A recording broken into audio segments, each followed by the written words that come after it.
Bom dia, consultoria gratuita. Estamos aqui de novo, mais uma segunda-feira, para tratarmos aí de algum assunto inerente ao empreendedorismo, à contabilidade, à vida fiscal, a tudo isso que envolve o nosso dia a dia, né? Que nós temos aí para lidar, né? Quando você está empreendendo, você tem muita coisa para lidar. Então, nosso papel é justamente discutir tudo isso com você, conversar um pouco sobre todas essas coisas.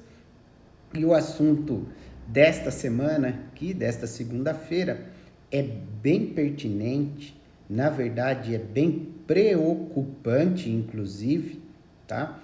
E nós vamos tentar aqui, de alguma forma, entender o que aconteceu, entender o que está acontecendo, quais são os perigos, quais são as providências, enfim. Vamos direto ao assunto, porque o assunto é extenso e eu quero tratar dele com você nessa segunda-feira. Covid-19 e a relação do trabalho.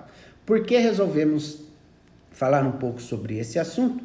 Justamente porque, né, saiu uma sentença lá de Três Corações, Minas Gerais, sentença de primeiro grau, de lavra do juiz Luciano José de Oliveira, titular lá da vara, em que condenou uma empresa de transportes ao pagamento de indenização por danos morais no valor de R$200 mil e mais pensão mensal praticamente vitalícia para o cônjuge e para o filho até que atingisse 25 anos de idade. São duas condenações pesadas, certo? Tá? E que nos chama a atenção, e a sentença pública, né? Ela repercutiu aí no âmbito geral, né? No âmbito jurídico de forma geral. Todos nós temos acesso, qualquer um de vocês tem acesso, e se você fizer uma pesquisinha no Google, você vai achar a sentença lá. É a sentença de Três Corações. E aí, então, vem aquela situação, poxa vida, mas está certo, não está certo? Como que a empresa pode ser responsabilizada? E começa aquele debate, né, gente, que é natural acontecer, e por isso mesmo que existe o judiciário, né, para ele ir lá e pegar o debate que está acontecendo e transformar ele numa realidade, pelo menos nesse momento, jurídica. É claro que a sentença ainda é de primeiro grau, cabe recurso, e o processo já entrou, inclusive, nessa fase recursal, porque a empresa que perdeu já recorreu, e muito provavelmente deverá ser julgado pelo tribunal, pelo TRT Mineiro, e aí a gente vai ver os desdobramentos e vamos perseguir essa sentença, esse processo, para a gente ver o que aconteceu, tá? Mas o que é interessante de nós analisarmos, e principalmente você que é empreendedor, né, é ver identificar aí quais são as nuances, né, e por que nós estamos tratando disso, né, até onde isso pode te afetar ou não te afetar. E neste caso, evidentemente, né, o falecido era funcionário da empresa de transporte, né, e a mãe e o filho vieram, a esposa e o filho vieram então a juízo requerer, né, a indenização, a compensação, né, de danos morais e materiais por conta da morte do marido. Aí então vem aquela situação que a gente discute, né? Pandemia, né? Ele pode ter pego em qualquer lugar, pode ter acontecido em qualquer lugar, né? Como é que pode ser isso, né? Renato, mas e aí? Então, o que nós vamos fazer hoje, né, é entender um pouco a questão, né, do que o juiz colocou lá na sentença, tá? Vamos tratar do que o juiz colocou na sentença. Necessariamente não vai ser a minha opinião jurídica, evidentemente, a respeito disso, mas eu quero que vocês vejam e que depois você analise isso. Você que vai assistir essa live, que fica lá guardada, você pode assistir isso depois, né? E depois olhar a sentença e tirar as suas conclusões também. Bom dia aí, Gessé Salles, bom dia aí, meu amigo Agenor do Italian Box, Santa Bárbara do Oeste. Então vamos lá. Primeira coisa que me salta aos olhos quando eu leio essa sentença, né, foi excelente trabalho emanado do juiz, tá? tá? Concordante ou não concordante, a realidade é que uma sentença de lavra quase que impecável, tá? Não estou dizendo no mérito, mas você vê que o juiz se atentou a detalhes importantíssimos do processo de conhecimento e fez a condenação muito bem fundamentada, muito bem pautada, coisa que às vezes a gente não vê, mas aqui a gente vê e por isso eu resolvi fazer essa live e tratar desse assunto. Então, olha lá, ele fala no primeiro momento, né, ele traz toda essa questão, né, das provas que foram trazidas ao processo e tal, e aí ele começa uma coisa que me chamou a atenção, que era matéria de defesa da empresa, evidentemente. Por quê? Porque ele morreu, né, na verdade morreu de parada cardiorrespiratória em decorrência do Covid. Então, a empresa foi lá e disse, não morreu do Covid. Então ele vai lá, o juiz, e diz assim, olha, de largada é importante assentar que a morte se deu em decorrência da Covid-19, sendo indiferente se parada cardiorrespiratória ocorreu após a sua extubação e saída da UTI, devendo prevalecer o que consta na certidão de óbito. Então é óbvio que ele teve Covid e do Covid ele teve, depois da extubação, uma parada cardiorrespiratória e morreu. E nós todos sabemos de inúmeros casos de pessoas que foram acometidos pelo Covid e morreram de parada cardiorrespiratória. Então, essa tese aí não está colando muito e não colou nessa sentença, tá? E aí vem aquela questão da responsabilidade objetiva ou não do empregador. Isso, gente, já está sedimentado no nosso país, tá? Que acidente de trabalho, né? Doença ocupacional, responsabilidade objetiva do empregador. É muito difícil de você afastar isso. É muito complexo de se afastar isso. Nós conseguiríamos ver uma situação diferente quando nós tivéssemos algo assim que fosse demasiadamente mesmo um ato irresponsável, uma culpa exclusiva do trabalhador. Eu me recordo de um processo em que eu fui contratado já no curso do processo para auxiliar um colega advogado, né, que estava reclamada pela empresa, num acidente em que aconteceu, em que o pedreiro colocou a mão dentro da betoneira. Ora, né, a betoneira está lá, o cara enfiou a mão dentro da betoneira funcionando, quase arrancou o braço dele. Em primeiro grau, eles haviam perdido, né, a empresa havia sido condenada em primeiro grau, e eu fui contratado para fazer a defesa, o recurso de ordinário, né, e fazer a sustentação oral desse processo no Tribunal Regional do Trabalho. Pois bem, eu consegui um voto divergente lá, né, e aí conseguimos uma matériazinha, evidentemente, né, um fiozinho aí para colocar esse processo no TST e anular a sentença de primeiro grau. Depois a empresa acabou fazendo um acordo, se eu me recordo bem desse processo. Enfim, tá? Mas você vê como é complexo isso. Por quê? Porque você tem que, como empregador, prever todos os possíveis acidentes e criar as técnicas para evitar esses acidentes. É assim que funciona. Você tem que criar todas as barreiras para que o trabalhador não cometa um ato inseguro, todas as barreiras para que ele não coloque a mão onde não pode colocar, não coloque a cabeça onde não pode colocar, evidentemente, tá? Por quê? Porque se acontece o acidente, é responsabilidade, né, objetiva da empresa. E aí, quando nós estamos na pandemia, como tratar desse assunto, né? Dizer, né, que é responsabilidade objetiva da empresa se nós estamos na pandemia, se nós estamos numa situação totalmente complexa e cujo controle não está nas nossas mãos. Então, aí que vem essa situação que nós precisamos entender um pouco do ficar em casa, né? Por que que você tem que ficar em casa? Por que que está trabalhando home office? Por que que eu não estou trabalhando no ambiente do trabalho? Justamente por isso. Agora, se a sua atividade, né, faz com que você vá trabalhar efetivamente, aí é risco que a empresa, o empregador está correndo. Não há como afastar isso de que há um risco. Há um risco e os riscos têm que ser medidos. É óbvio, né, que não é uma regra geral. Tá trabalhando, né, a culpa da empresa. Não é isso que eu estou dizendo, mas cada caso tem que ser analisado. E neste caso, o juiz vai sim pela responsabilidade objetiva. Vou ler mais um pedacinho da sentença aqui para você, tá?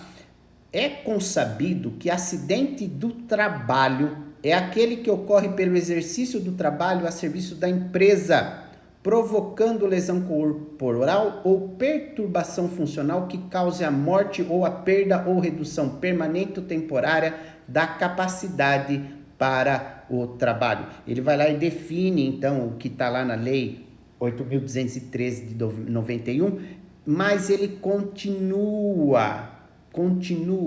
Neste jaez, partindo-se dessas premissas conceituais e levando-se em conta as provas documentais e testemunhais produzidas, indicaram que a contaminação possivelmente, olha a palavra aqui, possivelmente, se deu dentro do período em que o motorista estava à disposição da empresa, perpetrando o deslocamento entre as cidades de Jundiaí, São Paulo, a Recife, Pernambuco. Concluo pelo aperfeiçoamento ao pressuposto normativo descrito no indigitado inciso 3º do artigo 21 da lei que nós acabamos de citar. Ora, então veja bem, ele vai por este caminho, o juiz persegue esse caminho e ele conclui sim que a contaminação, embora dentro de um estado pandêmico, é acidente de trabalho para esse caso. Aí ele continua: não passou despercebido pelo juízo o fato de que apenas o falecido de cujos, dentro do núcleo familiar ocupado por 3 pessoas, companheira, filha e sogra, ter sido o único acometido pela doença. Então, mais uma prova que o juiz foi catar lá. Quem que ficou doente dentro dessa família? Dentro dessa família, só ele. E em que momento que ele ficou doente? Ele ficou doente dentro de um momento em que ele estava no percurso de Jundiaí até Recife. Então, veja como é complexo isso. Isso é extremamente complexo, mas deve ser observado. Nesse caso, foi observado.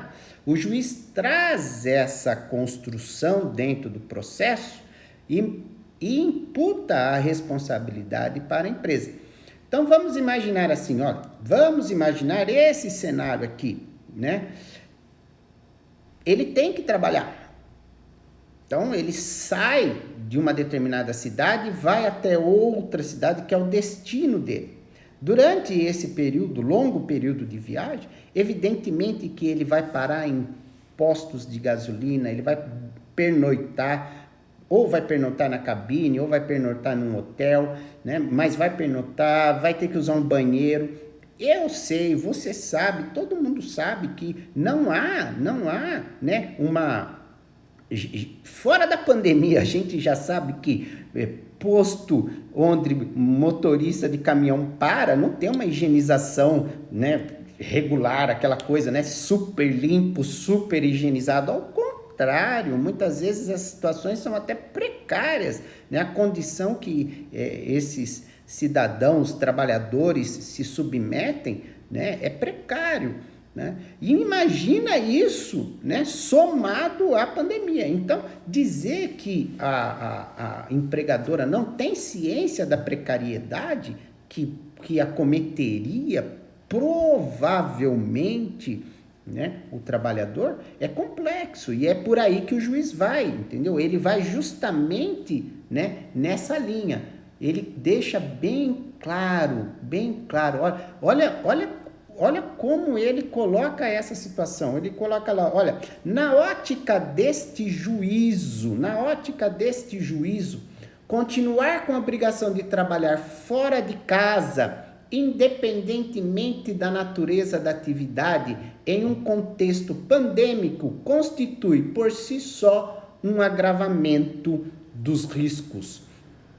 Então, Volto a dizer para vocês, por isso que na maioria das atividades, na maioria das vezes, o que nós temos feito? Temos feito o home office.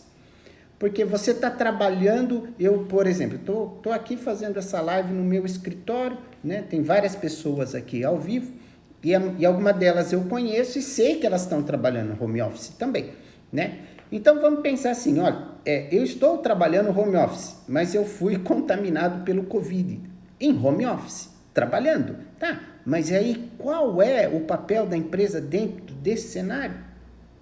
Qual é o papel da empresa, do seu empregador dentro desse cenário? Você está trabalhando no home office e... Agora, o motorista, ele está na rua.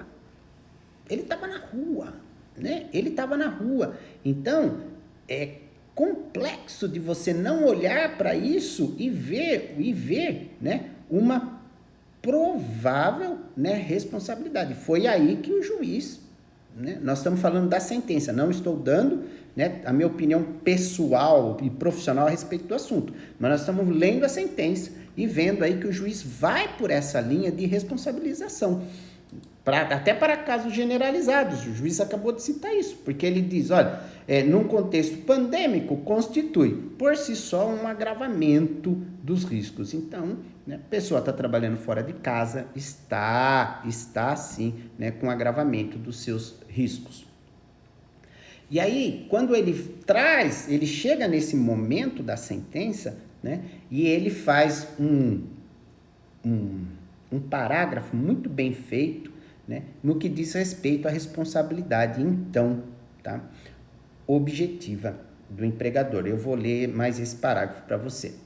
Isso é a adoção pela teoria da responsabilização objetiva. Em caso, é inteiramente pertinente, porquanto advém do dever de assumir o risco por eventuais infortúnios sofridos pelo empregado, ao submetê-lo ao trabalho durante o período agudo da pandemia do coronavírus, sendo notória sua exposição habitual aos riscos de sofrer um mal maior, como ocorreu, encontrando-se absolutamente vulnerável aos ambientes a que se submetia ao longo das viagens, ficando suscetível à contaminação, seja pelas instalações sanitárias, entre parênteses, muitas vezes precárias, o próprio juiz trata disso, tá vendo? Existente nos pontos de parada, seja nos pátios de carregamento dos colaboradores e clientes, seja na sede ou filial da empresa.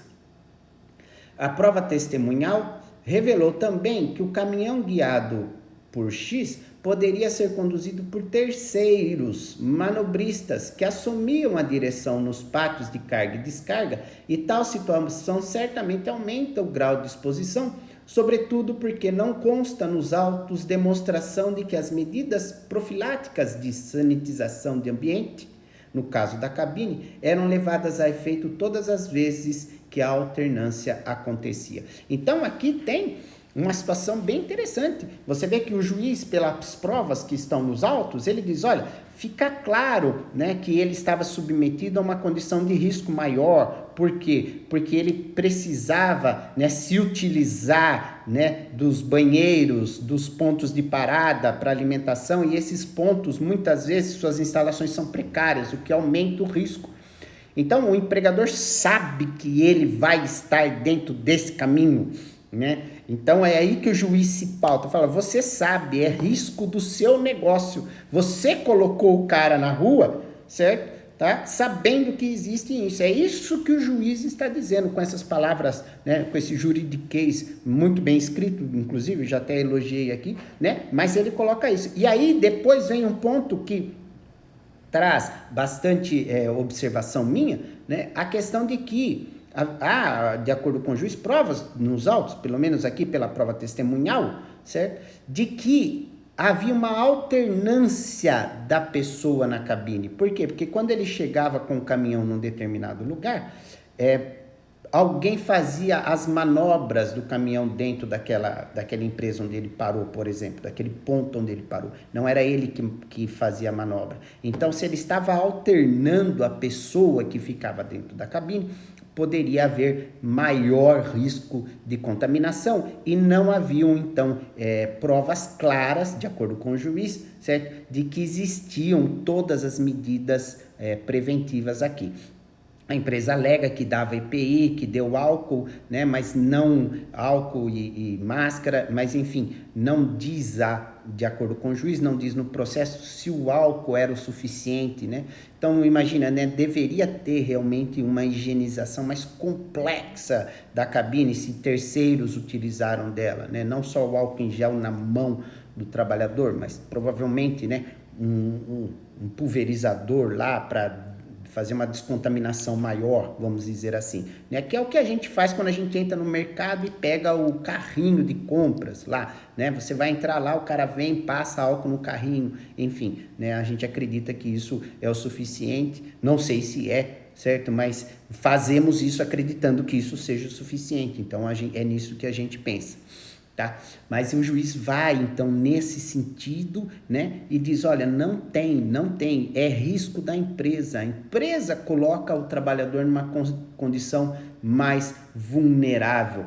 E aí continua, né? Mais adiante, eu estou lendo só alguns pedaços aqui para vocês, porque a gente só tem meia hora de live, né? Ademais, não se olvida que a culpa exclusiva da vítima seria fator de causa excludente do nexo de causalidade. Entretanto, no caso examinado, não há elementos que possam incutir na conclusão de que ela teria se verificado da maneira alegada pela empresa, por inobservância contundente de regras e orientações sanitárias, valendo registrar que o ônus na comprovação competia à reclamada e deste encargo não se desvencilhou. Então, é aquilo que eu falei um pouquinho antes para vocês, que para afastar, então, a responsabilidade objetiva do empregador, nós precisaríamos ter uma cláusula excludente do nexo de causalidade, que seria o quê? A culpa exclusiva da vítima. E não ficou comprovado aqui que havia uma culpa exclusiva do trabalhador, de modo que, né, o juiz acabou por fazer essa observação de que a empresa não se desvencilhou do ônus probatório, embora ela tenha alegado essa situação. Então, vejam como é complexo, gente, né? Essa situação não é uma situação comum, né? Não é uma situação comum. Eu tenho alguns anos de direito, tá?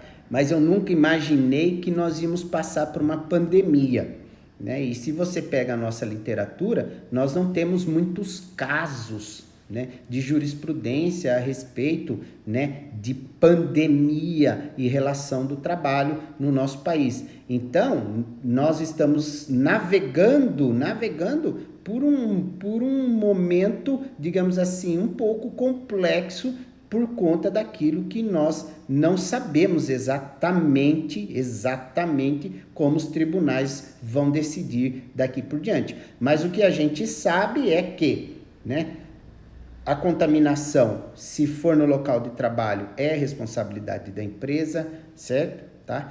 O acidente de trabalho, a doença do trabalho, ela é um critério objetivo, né? Há muito tempo os tribunais vêm lutando para que isso fique pacificado, e isso praticamente é pacificado, né? É muito difícil você afastar, como eu já disse, né, o acidente de trabalho da responsabilização do empregador, muito difícil de você afastar, mas é isso que nós temos que pensar, então, né? É o risco, nós estamos aqui tratando do risco do negócio. Você tem um negócio, esse negócio te dá lucro, né? Você ganha dinheiro com aquele negócio, mas ele gera risco, e gera risco para alguém, né?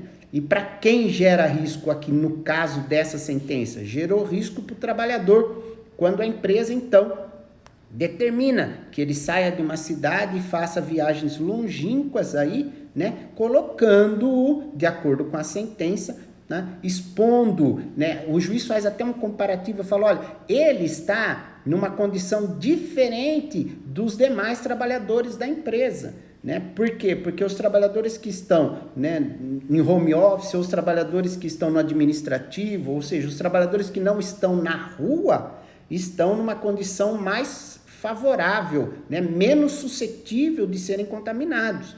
Então, essa é a temática dessa sentença, o fato de que ele estava na rua. E aí ele pode, evidentemente, ter se contaminado em qualquer lugar, não ficou pela leitura do processo, não ficou definido, não se conseguiu identificar o local em que ele foi contaminado. Mas isso para o juízo, certo, foi irrelevante. Por quê? Porque ele aponta, inclusive, que as papeletas desse percurso não estavam totalmente preenchidas, não estavam totalmente coerentes, né? E por essa dicção toda, o juiz vai lá e prepara uma condenação de dano moral e de dano material, tá?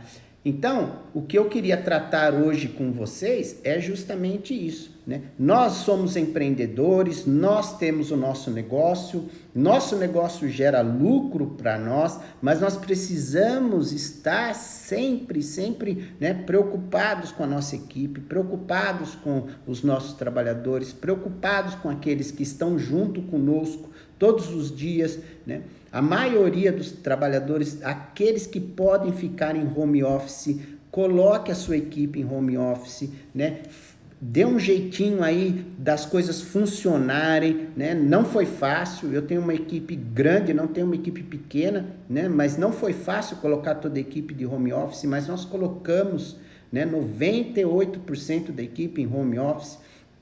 Tá? Por quê? Porque é a saúde do nosso colaborador, é a saúde daquele que está junto conosco todos os dias nessa ativa. Evidentemente que a empresa de transporte, até por conta, muitas vezes, da necessidade que nós temos, né? Porque nós não poderíamos pegar todos os motoristas e deixá-los sem trabalhar, porque existe a necessidade, né? O nosso país é um país que vive do transporte rodoviário, né? Nós não temos outras alternativas eficazes aqui, né? Nós dependemos, né, dos motoristas, esses heróis aí que levam, né, medicamento, que levam alimento, que levam combustível, e eles estão na rua trabalhando, evidentemente que estão correndo um risco.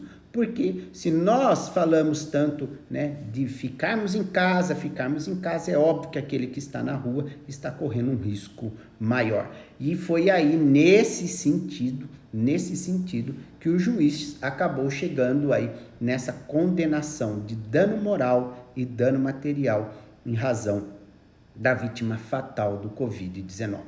Tá aí, gente, a nossa live de hoje. Obrigado por você que participou conosco aqui. Tá? Deixe os seus comentários, se você tiver alguma dúvida me chama no direct.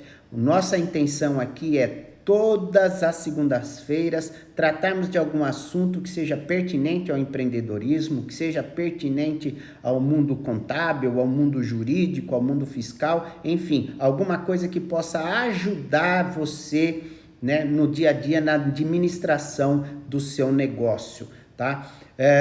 Fica em casa. Tá? Fica em casa, quem puder fique em casa, Se você tem colaboradores, né, que precisam vir trabalhar, vamos, né, tratar as regras de higienização ao máximo possível, para quê? Para que nós todos possamos passar por essa pandemia, né, e todos possamos sair com saúde, né, e olharmos lá na frente. Evidentemente que nós vamos ter um novo normal, tá? Isso é fato, nós vamos ter um novo normal, mas que a gente possa, né, nossos familiares, os nossos trabalhadores, as pessoas que estão junto com a gente, né, há anos trabalhando, possam também sair, os seus familiares, enfim, todos nós possamos passar com saúde de toda essa pandemia, né, e lá na frente nós vivemos o nosso novo normal, né, que nós vamos enfrentar ainda. Forte abraço, até mais, fica com Deus.